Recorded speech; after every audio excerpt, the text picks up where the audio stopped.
Payback expected too much of other homies. All right. That was internal. I'm gonna say that was internal. There was, I'm like, I'm gonna Whitsett ass, gangster. And they like, oh, they said something back and forth, and then it went to we.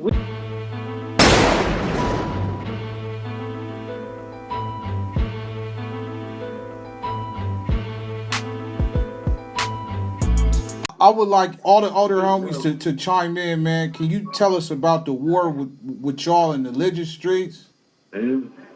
That's me. I'm little Bob, little KP. One day, me and my homie Big Snoop was over there in their apartments at the time. I didn't know this was their apartments. I had never heard of them. And at the time, my name was kind of popping with the dead end beef that was going on. And my homie Big Snoop was in the house messing with some girl. I'm sitting on the porch. I'm sitting on a balcony while he's inside. And next thing I know, like 16, 17, come hitting the apartment quad, either looked like it's coming from playing basketball somewhere or hanging out at somewhere. And they looked up at me on the steps and they was like, "Where you from?" I said, at the time I'm feeling Whitsett ass crazy. And so, 17, I'm like, I'm going to Whitsett ass, gangster. And they like, oh, they said something back and forth, and then it went to we can get out. And so I banged on the door to my big homie Big Snoop, like, hey, come out, homie. These want to get out with me. So he come out. He older at the time, so he looking at them like, what, y'all want to get out, my little homie? Line it up. So the first one jumped out there. I get to mix in him. And another one jump in. And so my homie break it up like, hold on. Y'all said head up. So they like, all right, well, head up, but we going to sub him out. And they sub another one in on me. I get to mix in him. And another one jump in. So my homie like, oh, okay, I see what time it is. Y'all going to keep trying to run my little homie until y'all can find somebody. Well, we going to go get all our homies, and we going to come back, and we can all line it up. So we hop in the car, and next thing you know, they get to throwing bricks and bust all the windows up as we pulled off. And then, you know what I'm saying? Y'all, I mean, people had to pay for that. And I ended up going to prison for a long time. All right, so would you say it was a crucial war? Like, was it a back and forth, or was it like, something that kind of died down? I'm going to let the other homies speak on it because I ended up going to prison. I ended up doing 12 years for that. Hey, so we're going to keep it simple. It was over. We ran through them, basically what he's saying. They got ran through. Oh, all right. Yeah, that was a wrap. Yeah. All right, bet. If we gonna talk about Whitsett, we gotta talk about the young man who put Whitsett on his back and brought it to the industry, man, and tried to bring all the gangster Crips together. Big Payback, man. Yeah. Man, for the people who's not familiar with him, man, kind of tell us what Payback meant to the set and the memories you have with him, anything, man. He was. I'm gonna say this, and I'm gonna let the homie speak. They know Payback was actually that's my, and I see now that he was ahead of his time on this YouTube internet thing. Payback was ahead of his time with that. But go ahead, Big A. Hey, look, Payback, he spoke what he was about. He wasn't fake with nothing. He was real with it all. There was no fakeness about him. And another thing about him, a lot of people don't know, as good as he was at rapping, he was that funny. He could have been a stand-up comic. And Wiggins, no. Is anybody gonna get the kid? And Wiggins, he Payback was a real gangster. And I said gangster to a fault because Payback expected too much of other homies. And if you leave it up to Payback, it'd only be 4 or 5 from the set. He was into purging. He was into always cleaning up. And he stood on his opinions and it's unfortunate that's what led to his demise. All right. So Do you feel like, you know, he kind of went down upholding the rules and regulations that we need? You feel me in the set these days, and you know, cause to be honest with you, hearing you say that, bro, it's a common problem. You know, a lot of hoods don't want a clean house. No, I say it. Not in that sense. Payback. Payback was doing a lot of similar things that we got going on today, and that, everybody know that's my. So I'm gonna speak on it truthfully. Look, For a long time, I tried to. For a long time, I tried to get payback. Payback is 10 years ago. You know? We're not talking about you. Yeah, rest in peace. Rest in peace. It is what it is, cuz there it is. Yeah, you understand what I'm saying? We kind of we got past that. We a lot of homies still scoring, so we don't want to reopen them wounds. All right. That was internal. I'm gonna say that was internal. There ain't there enemy out there smoking on payback. For Ain't sure. there op out there smoking on back. Period. Nah, bet. All right. I don't know if we can talk about this one, but it was rumors that the 5-9 and the 6-500 block, you know, weren't really getting along. Now Quam touched on it, We but good. Look, we good now, but I'm gonna tell you something. Quam came. Hey, we the niggas that's us. I don't even know how else to say it. Quam can't speak on none of that, man. I mean, I'm gonna tell you. I'm gonna tell you when Quam has taken advantage of a vacuum in the set when a lot of homies is gone, and he hoped their homies would age out, and they didn't. They back, setting the record straight. And you know all the recollection and history on. You know you hearing it from the horse's mouth. These are the G homies. These that participate in that. Any skirmish or war you talking about, whether it be internal, outside, Quam does not have firsthand knowledge of it because he did not participate in none of it. But we've always had homies who don't play certain positions. And we ain't no one role more important than the other one. But you know, this is a violent game. This is a violent industry we in, and you can't be a non-violent person speaking on violence.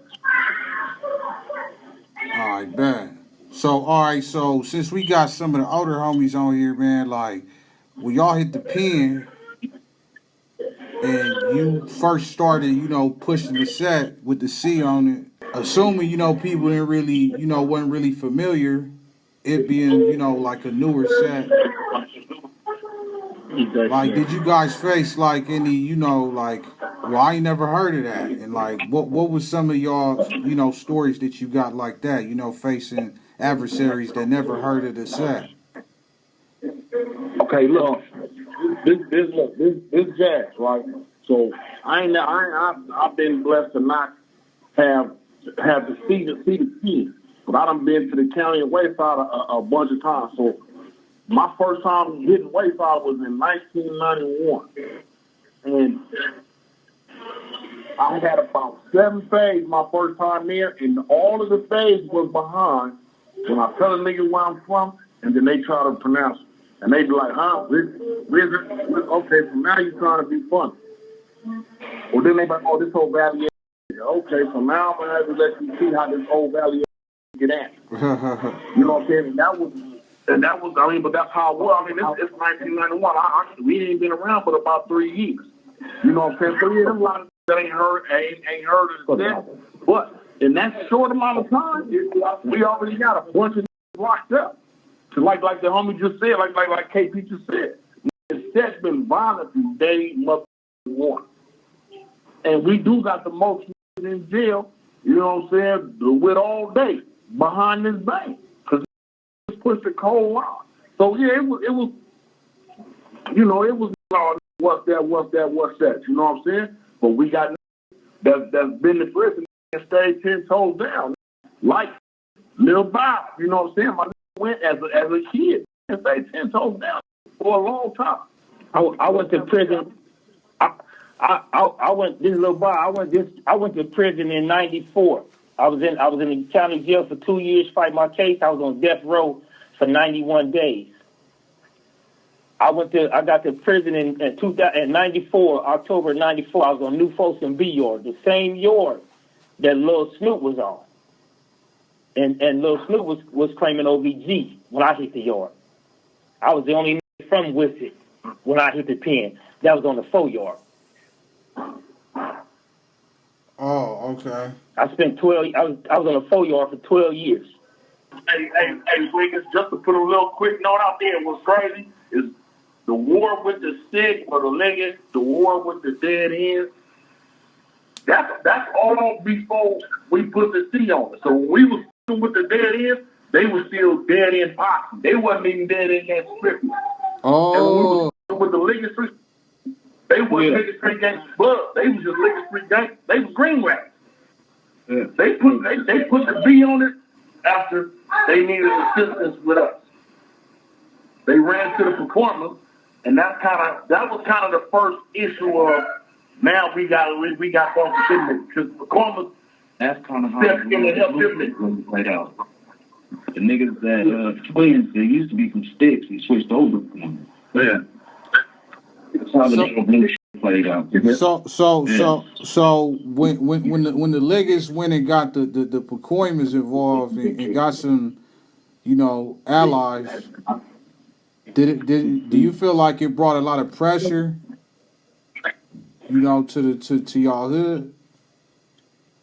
No. It was never pressure. All right. It was kind of funny, like for real, y'all running to the performance, and the performance made them put the B on it, like y'all need help, y'all got to be blood. And then to bring it back, Wiggins, you asked about how it kicked off with the Pacoimas.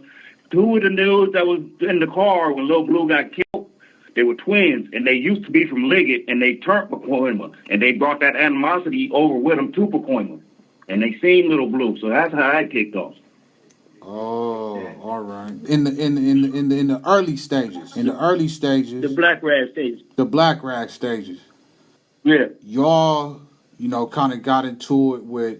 Well, really, I was talking about the other, like white and Hispanic cliques, that y'all got into it with. Who's we was when I was in school. I went to Grant. When I got put on, when I came, we was already beefing with the rappers and the violence, but we was semi cool with the violent thing. Was kind of that had died down. The violent thing was kind of funny, but the rapper thing was a ongoing thing. And then later on developed into the Crooks. It turned into the Clantones. And then it spread over to the BBNs and Hollywood boys. Yeah. Can we touch on the Latino, like friction, one by one, like how it started and what was some of the experiences? Well, actually, at the time in the early '90s, you had a dynamic that was going on in LA with the show lines falling out. It was kind of racial turns in the whole city.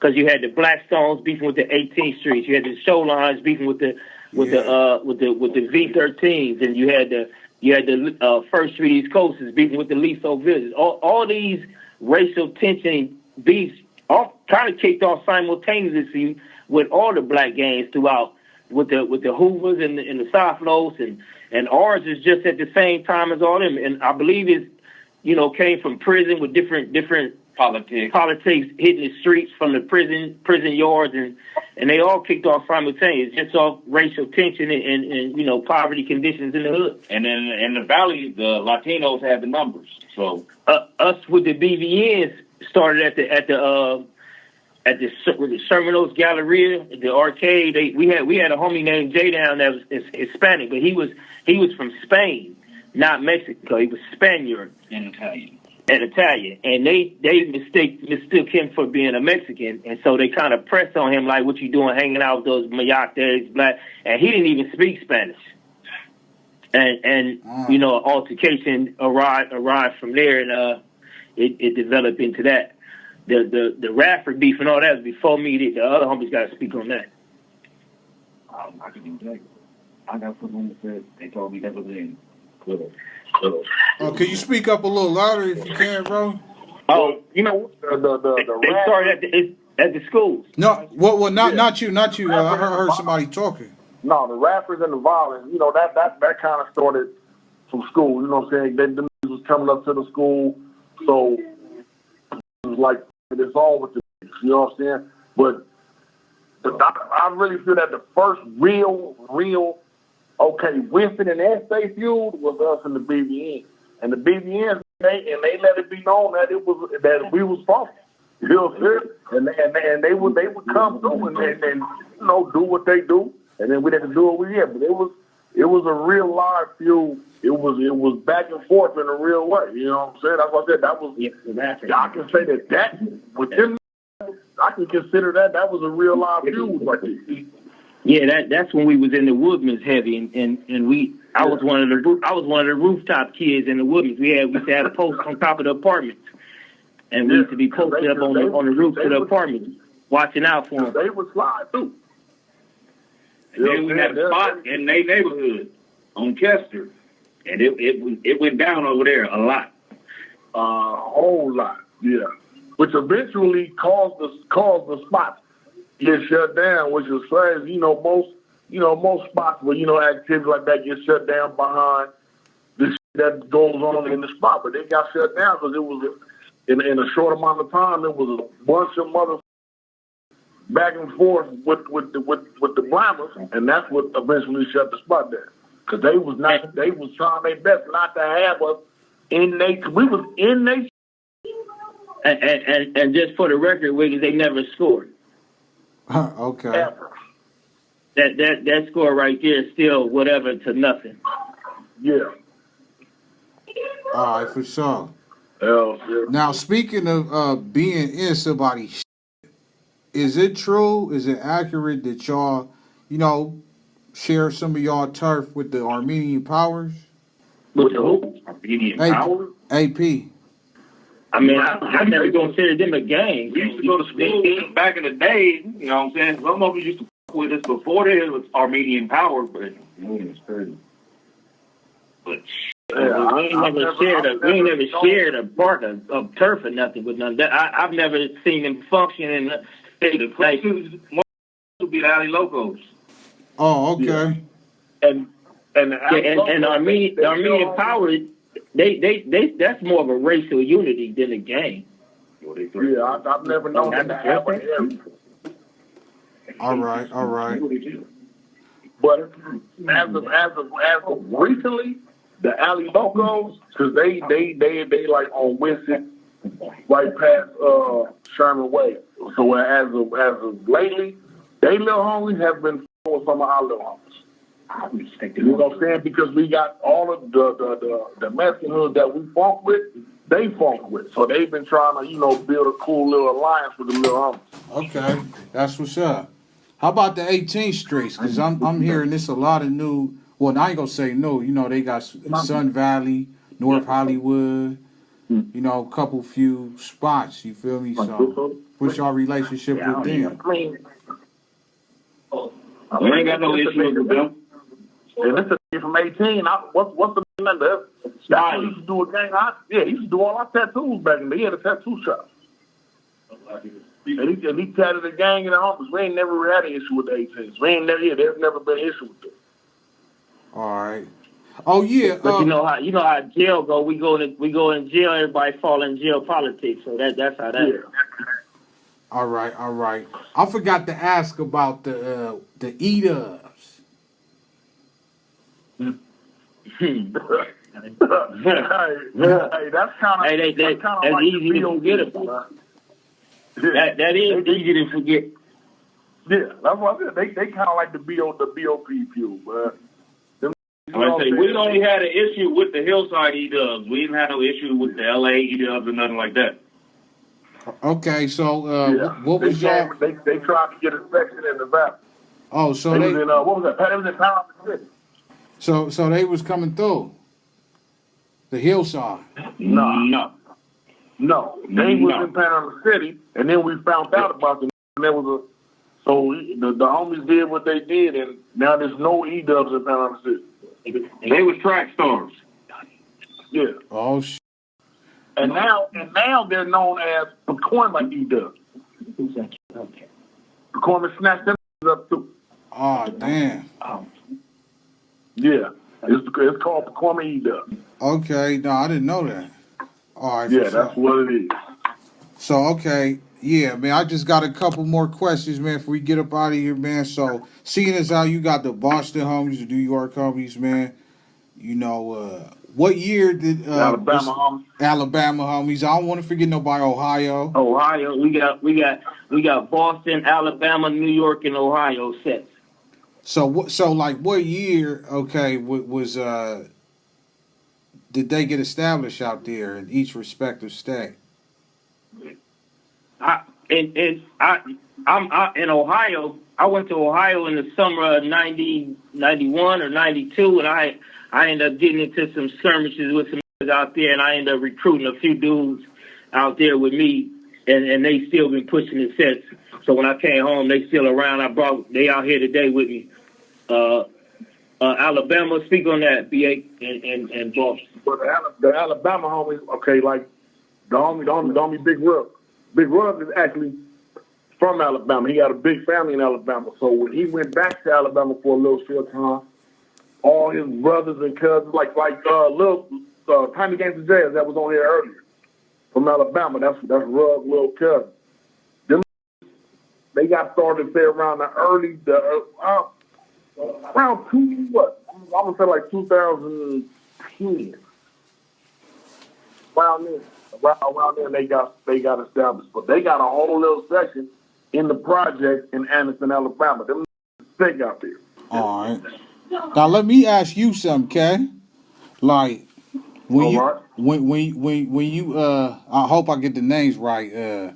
When you came and approached it, man, when you recruited from Ohio, like, you know, most people out of state, you know, no disrespect, man, they mostly hear about 60s, 8 tracks, you know. They not familiar too much with the Valley.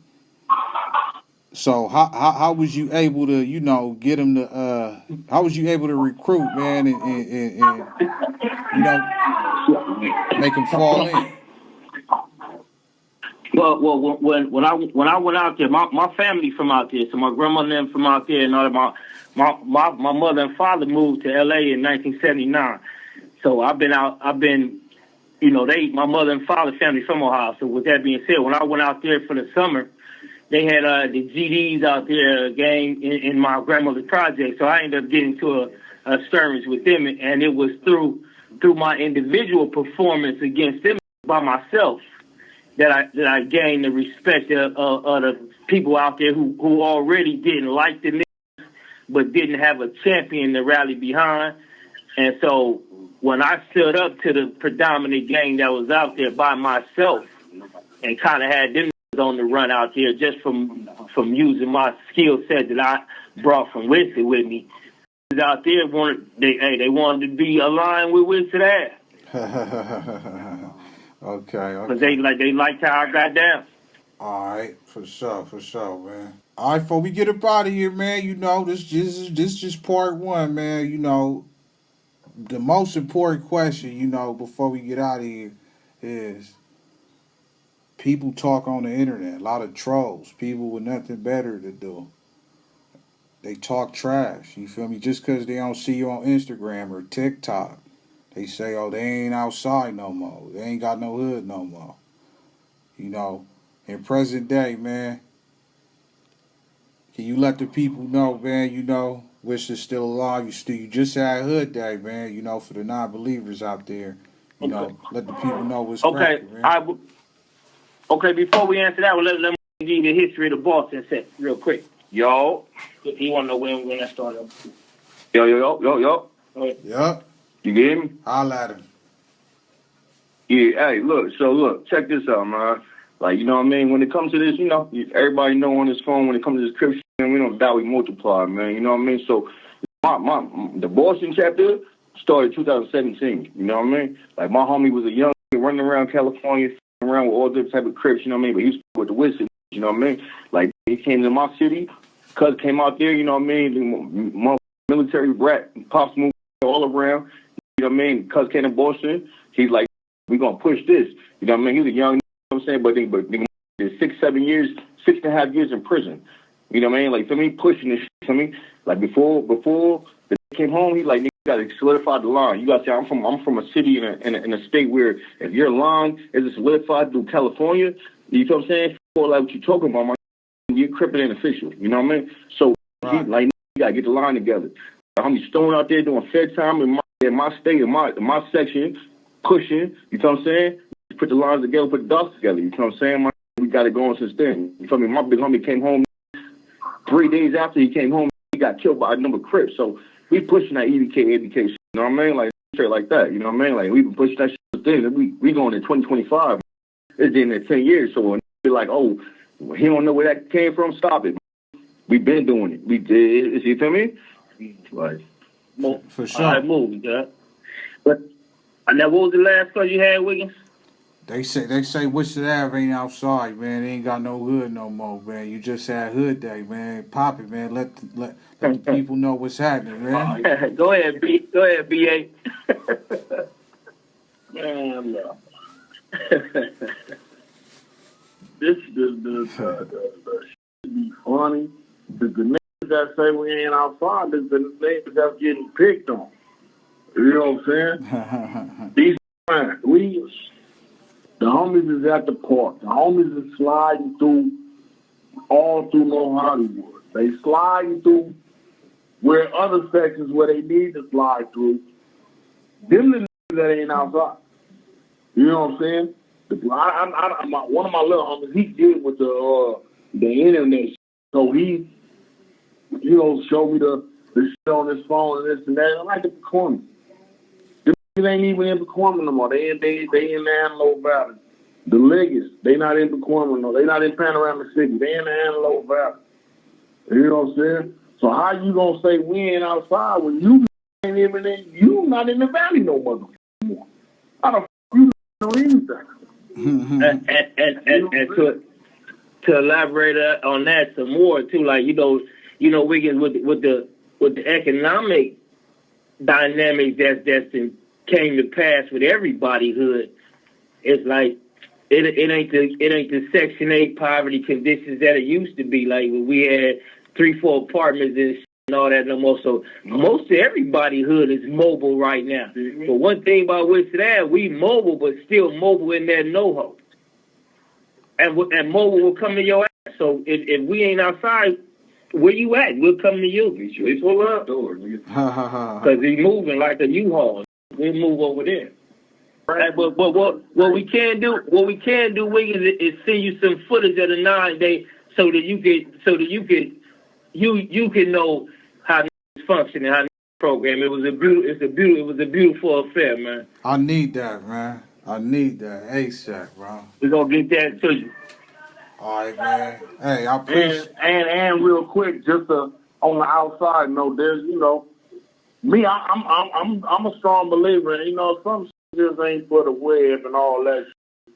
Some of my little homies is not getting that, but yeah, there's like I said, there's been recently there's been a few incidents where the homies is outside. And the enemigos is mad about it. So how are we not outside? You know what I'm saying? When we can prove that we out there and we can prove that you mad about it. All right, moving. For sure, man. Hey, man, I appreciate y'all, man. I appreciate y'all for giving me y'all time, man. Y'all welcome on the platform, man. This is part 1, bro. Much love to the Westies, man. Y'all keep moving, man, doing y'all thing, man. S.WigginsTV. Moving game. Move. Yep. Move.